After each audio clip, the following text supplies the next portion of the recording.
আমরা তাদের কাছে একটা প্রশ্ন রাখতে চাই। আমরা আরো জানতে চাই, যারা আমরা একটা বিষয় জানি যে 1 টাকা চুরি করলে মানুষকে গাছের সাথে পেটানো হয়, 1000 কোটি টাকা চুরি করলে তাকে ছাড় করে টাকা হয়। আমাদের এমন সমাজ আমরা বসবাস করি। আজকে আমরা এমন এক সমাজে বসবাস করি। ঠিক কইছে ভাই, ওরাও ঠিক কইছে, বলেন। আমরা আমাদের সমাজটা হয়ে গেছে এইভাবে, 1 টাকা চুরি করলে তাকে গাছের সাথে পিটায় আমরা মারি, কিন্তু 1000 কোটি টাকা চুরি করলেও তাকে আমরা ছাড় বলে আমরা সম্বোধন করি। এই হচ্ছে আমাদের জাতি, এই হচ্ছে আমাদের সমাজের নিয়ম। আমরা শিক্ষিত সমাজের ব্যক্তি, আমরা এটাকে আর মেনে নিব না, আর এটাকে হতে দিব না।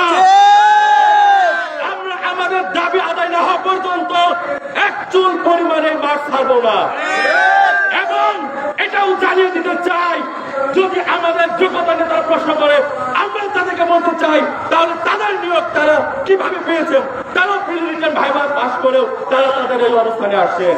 আমরা সেই সাপেক্ষে বলতে চাই, আপনারা সম্মানিত ব্যক্তি, আপনারা ন্যায় বিবেককে বুঝেন।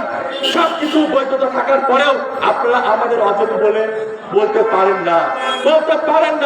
অতএব আপনারা ন্যায়কে মেনে নিন। আপনাদের কাছে এটাই আমাদের চাওয়া, এটাই আমাদের চাওয়া। শর্ট নিয়ে আসবে এখানে, ব্যাগটা পিছনে থাকলে হবে। রাজু আমরা কার্যক্রম চালাইছি, এটা বলে রাজু বলছে, কথা বলো। এখনই আমাদের কার্যক্রম, এই রাজু, যারা কথা বলতে চায় একজন করে কথা বলতে দাও। আমরা পবিত্র কোরআন তেলাওয়াতের মাধ্যমে আমাদের আনুষ্ঠানিকতা শুরু করবো। এই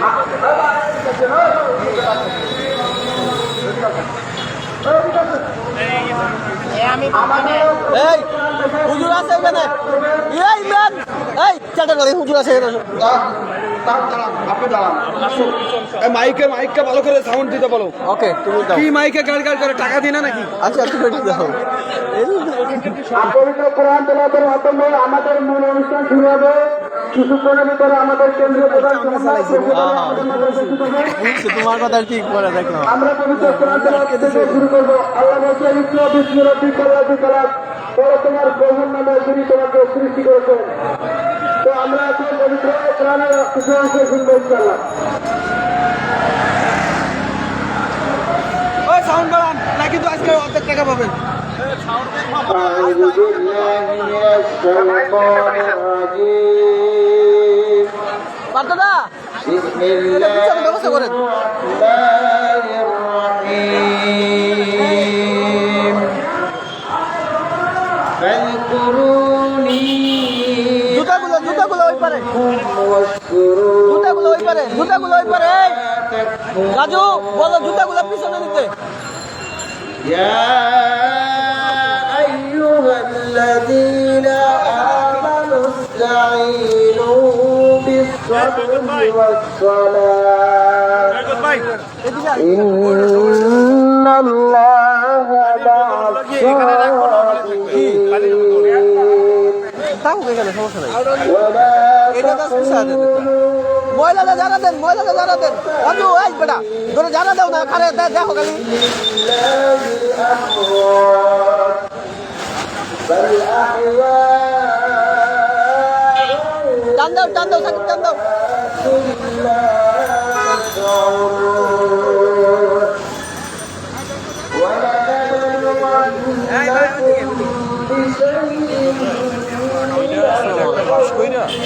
একটা বাস করে অর্ধেক করে রাস্তা তো আপনারাও বসেন, লোকজন নিচে ভালো হবে। দাদা এটা ভালো আছেন? এটা প্রত্যেকটা ভিতরে ঢোকাবেন না, ভিতরে ঢোকাবেন।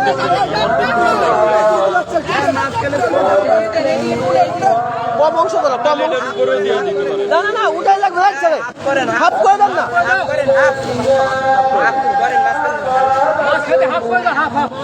ভাই ওই টাকা ধরেন না। আমাকে 200 টাকা দেন, আপুরা নাস্তা করছে তো আমার কাছে 200 টাকা। কত দিতে হবে? 400। কাদের জন্য? ওই যে 7-8 জন আপু নাস্তা করছে, আপুরা টাকা দিয়ে তো করতে পারে। তো ওরা তো নাকি টাকা নাই। এখন আক্তার ভাইকে বলছে করে 20 টাকা 40 টাকা করে। সব এই নাস্তাগুলো সবার দিতে কোনো যাবে না। আমার কাছে 100 টাকা হোক, আর বাকিটা হ্যান্ডেল করো। আপুদের কাছে অল্প নেওয়া, নিজের টাকা দিয়ে হ্যান্ডেল করার পরে দেখতেছি কিছু করার নাই। আচ্ছা, ঠিক আছে। আমার কাছে নাই তো। এই তো আছে। এখন সবাই নাস্তা করে একটু পারবো, 3 বেলা খাওয়া যেতে পারবো না। পাঁচতলা দিকে টাকা করুন, রাত্রে খাওয়াইলাম, হোটেল ভাড়া দিলাম, গাড়ি ভাড়া দিলাম। না সেটা দিছে, অনেকে খাইছে, দেখা যাক আপনি খেয়েছেন? খাই আসলাম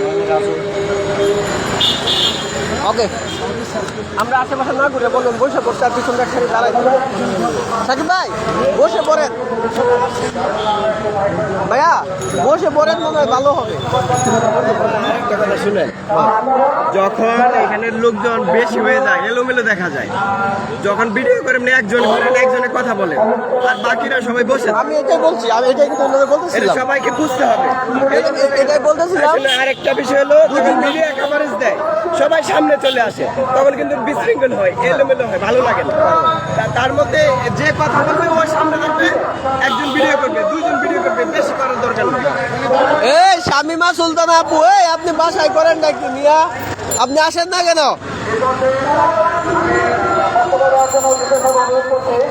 আমাদের বগুড়ার আপা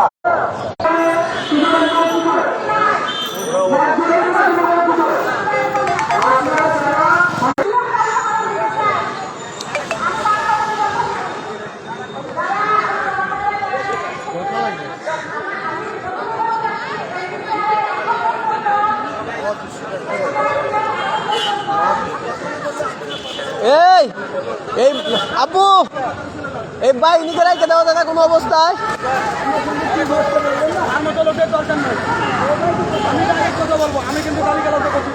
এই বেড়াই কি হয়েছে? কি হয়েছে ইমরান?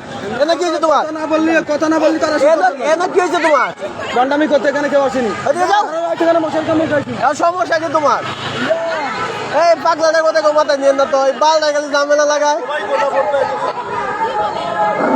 আসসালামু আলাইকুম। আমরা 18তম সুপারিশ বঞ্চিত ভাই বোনেরা, আমরা আমাদের সব মেধার পরিচয় দিয়েছি এবং সেখানে পিলি রিটার্ন ভাইবা পাস করার পরে ওই মাইকটা এদিকে ফিরে দিবে, আরেকটা মাইক উঠে থাকবে, বুঝেন না? আমরা বঞ্চিত হলাম, এটা আমরা এনটিএস থেকে জানতে চাই। তারা কেন আমাদের সাথে ছলনাময়ী আচরণ করছেন? আর আমাদের সাথে যোগ্যতা রিক্সাওয়ালা কোথায়? উনারে বলেন এই মাইক এদিকে ফিরে দিবে, আর উপরে থাকবে। আমার যোগ্যতার পরিচয় দিয়েছি। আপনি পারবেন না, রিক্সাওয়ালা দেখেন কোথায়? রাজু, বৈষম্য করছেন, রাজু। এটাকে আমাদের কাম্য। আপনারা যে এটা অনুরোধ করছেন, যারা আমাদের ভাই বোনেরা আশেপাশে আছেন, তাড়াতাড়ি যোগদান করুন আমাদের সঙ্গে, আমাদের এই সফলতা অর্জন করতে সাহায্য করুন এবং আমরা সফলতা পান তার প্রান্তে দাঁড়িয়ে আছি এবং আমাদের যোগদান, আমাদের যোগদান করার জন্য আমরা সফলতা অর্জন করবো। আর এনডিআরসি চেয়ারম্যানকে দেখা যায়, স্যার আপনি যে ওই পদে আছেন, আপনি কিভাবে আছেন? আমাদের জন্যই তো আছেন, আমাদের নিয়োগ করবেন বলে আছেন। কোনটা?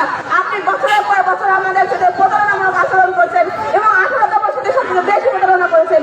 এটা কি আপনার কাম্য হয়েছে? আপনি কেন করছেন? আমরা 18তম সুপারিশ বঞ্চিত সকলেই 18 লাখ থেকে তিনি পাস করেছি, 4 লাখ এই আপুটাকে বসায় দেন, একবার আমাদের।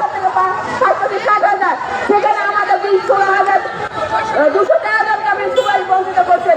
আমরা আমাদের মেধার পরিচয় দিচ্ছি, আপনি দুর্নীতির টাকায় করে সাহায্য করছেন, কিন্তু আমাদের মেধার পরিচয় দিচ্ছেন না, আমাদের যোগ্যতা মূল্যায়ন করছেন না। আপনার কাছে অনুরোধ থাকবে, আমরা এখনো সম্মান সহিত বলছি, আমাদের সুপারিশ করুন এবং আমাদের কর্মক্ষেত্রে ফিরিয়ে যেতে সাহায্য করুন।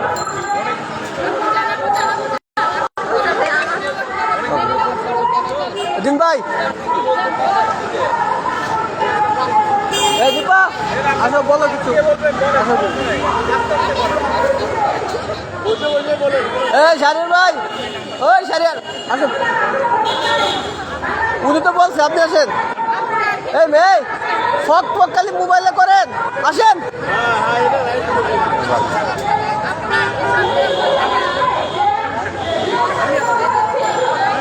ভাই কথা বলেন, ফক ফক সব খেলা মোবাইল। আপনারা এখনো আশেপাশে সমিতি আছেন, সবাই আমাদের সাথে আসুন। আমাদের কিছুক্ষণের মধ্যে আমাদের প্রধান সম্মেলনে এসে উপস্থিত হবেন। আমাদের কর্মসূচি আমরা চালিয়ে যাবো ইনশাআল্লাহ। আমাদের চুক্তির দাবি আমরা আদায় করে ঘরে দেবো ইনশাআল্লাহ। ইম্পসিবল জোহান ফাউন্ডেন কোর্সিসকারী অসম্ভব বলে যদি কিছু থেকে থাকে, সেটা একমাত্র বোকার বিধানে আছে, সেটা আমাদের বিধানে নেই। সুতরাং আমাদের ন্যায্য দাবি আদায়ে আমরা বদ্ধপরিকর ইনশাআল্লাহ। আমরা কথা বিশ্বাসী না, আমরা কাজে বিশ্বাসী। আমরা একটা প্রজ্ঞাপন হাতে নিয়ে ফিরবো, তার আগে আমরা কখনো যাচ্ছি না। সুতরাং এখনো যারা এদের সাথে ঘোরাফেরা করছেন, কিন্তু যারা প্রতিমন্ত্রী রয়েছেন, এক প্রতিসত্তর দ্রুত আমাদের সাথে চলে আসুন।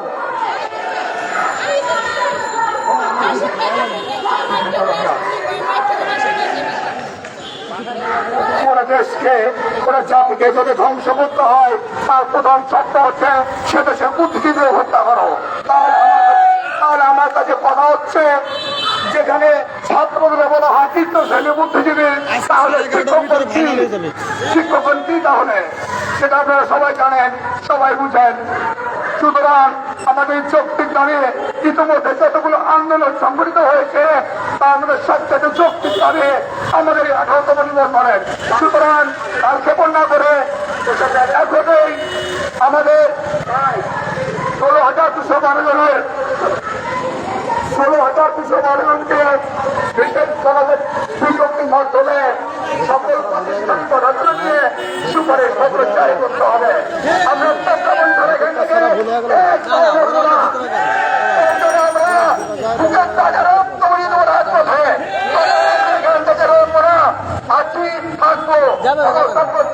আমাদের শান্তিপূর্ণ আন্দোলন থাকবে। আমরা দৃষ্টি আকর্ষণ করছি, আমাদের প্রশাসন আমাদের সহযোগিতা করছেন, যত কাজ করেছেন, আজকেও পাশে থাকবেন। এই আত্মবিশ্বাস আমাদের, সুতরাং আমাদের কোনো ভয় নেই। যা হারার তো হারিয়ে গেছে, আর আমাদের হারানোর ভয় নেই। আমাদের ভয় ছিলাম নেই, সুতরাং চলে আসুন। এখন যারা আসেন সবাই চলে আসুন।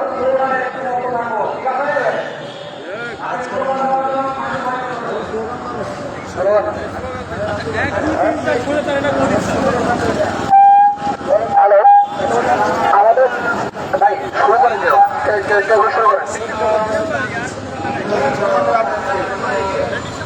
এই সবাই একসঙ্গে একবার কে বলবেন, একসঙ্গে একবার কে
সনদদারি সনদধারী বৈষম্যের ঠাঁই নাই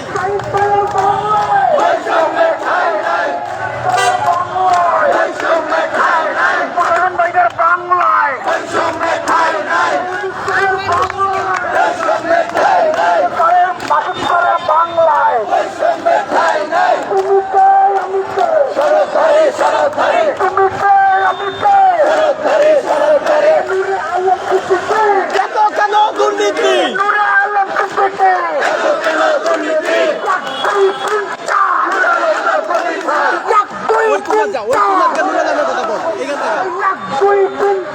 নূরে আলম গদির চার এত কেন দুর্নীতি এত কেন দুর্নীতি এত কেন দুর্নীতি স্বৈরাচারী গদির চার নূরে আলম গদির চার ডাইরেক্ট অ্যাকশন এই এই ভাই ভাই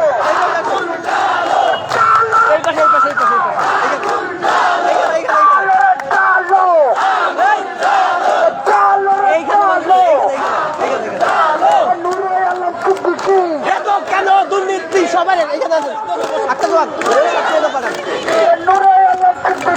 এত কেন দুর্নীতি এত কেন দুর্নীতি সারিয়াত সবাই এদিকে আসেন আরে এদিকে আসেন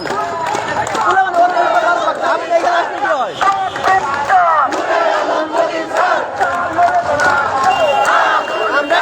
ভাই এইখানে বিশৃঙ্খলা করে ওদের অতিষ্ঠ করে যাবো আমাদের এই পাশে মুখ করেন এনে চিল্লাবো বেশি ওদেরকে বানসাল করে দিব বুঝেননি ওই বানসাল ওই পাশে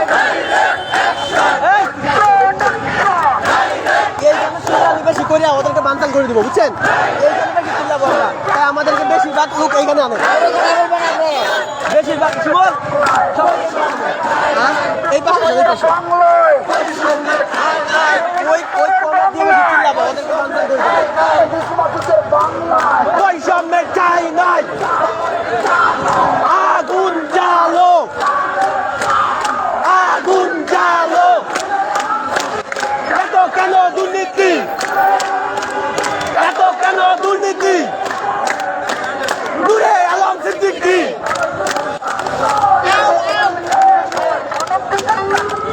এই যন্ত্রণা কেমনে সই এই যন্ত্রণা কেমনে সই এই যন্ত্রণা কেমনে সই 1 2 3 4 1 2 3 4 1 2 3 4 নূরে আলম গদি 4 নূরে আলম গদি 4 দফা 1 দাবি 1 নূরে আলমের পদত্যাগ দফা 1 দাবি 1 নূরে আলমের পদত্যাগ দফা 1 দাবি 1 নূরে আলমের পদত্যাগ নূরে আলমের পদত্যাগ নূরে আলমের পদত্যাগ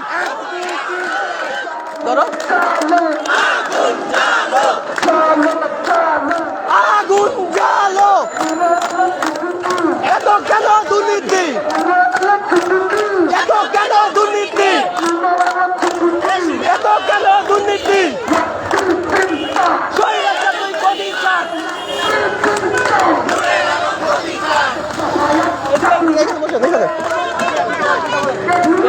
মানুষ চাপায় বসে স্লোগান আমি দাঁড়িয়ে গেছি আর আমার চাচা চাচার বাড়িতে না না দরকার নাই ওইখানে বসে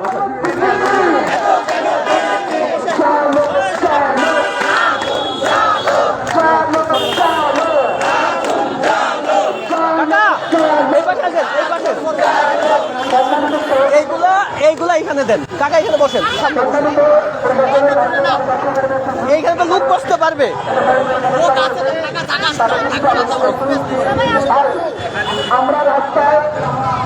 ওই ওই পাশে আমাদের লোক থাকলে ধরে নিয়ে আসেন এখানে আনেন আমরা এটা চিল্লাইলে এক থেকে বারো তোমরা চান্সই পাবে না বুঝছেন না কেন ওরা এমনি অতিষ্ঠ হয়ে যাবে ও এখানে চিল্লায় ওদের বানসাল করে দেবে একদম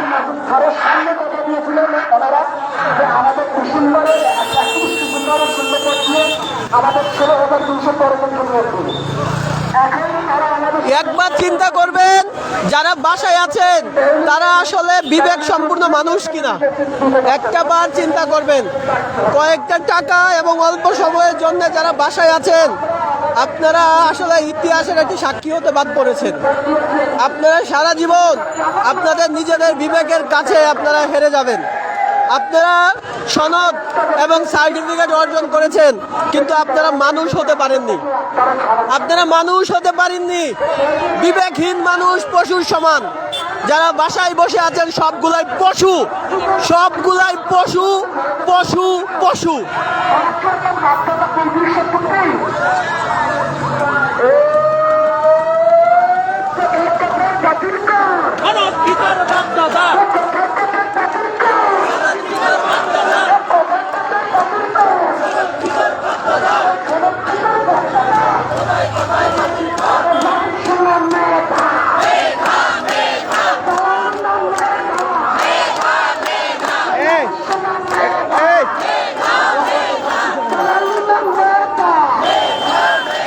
চাপ দিলে ওরা বানচাল হয়ে যাবে, বিশ্বাস করেন। অলরেডি বানচাল থেকে জোরে আওয়াজ করতে হবে, কথা বুঝতেছে? এই পাশ থেকে সবাই আওয়াজ করতে হবে, এই জায়গাটা থেকে জোরে আওয়াজ করতে হবে। মানুষ বেশি এই পাশে চাপান।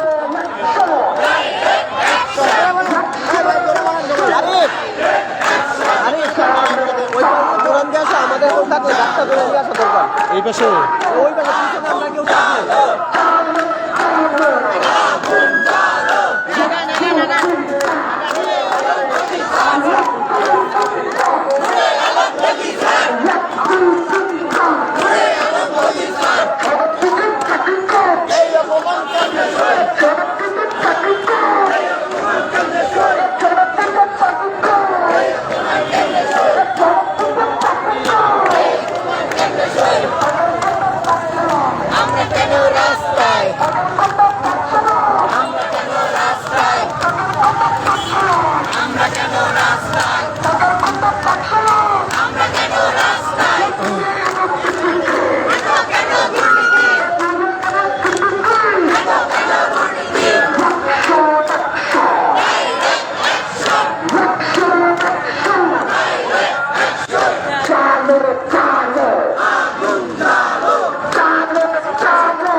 সব একটা কথা বলবে।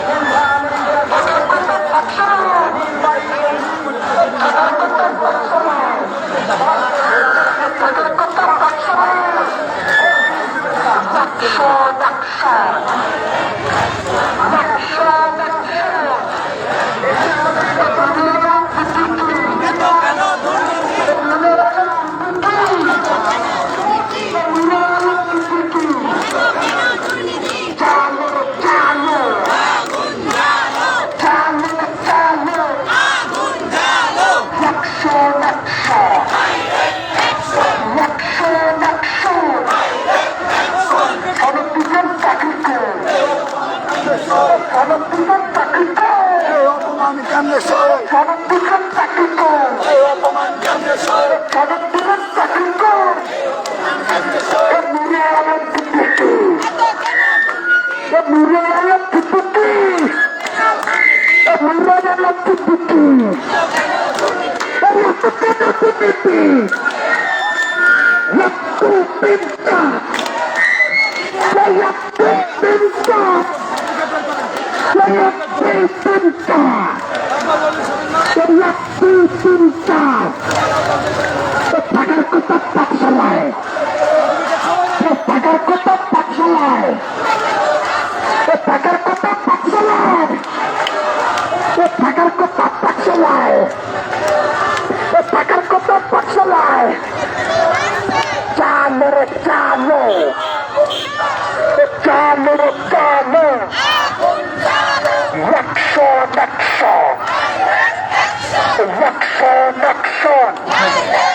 Siddiqui!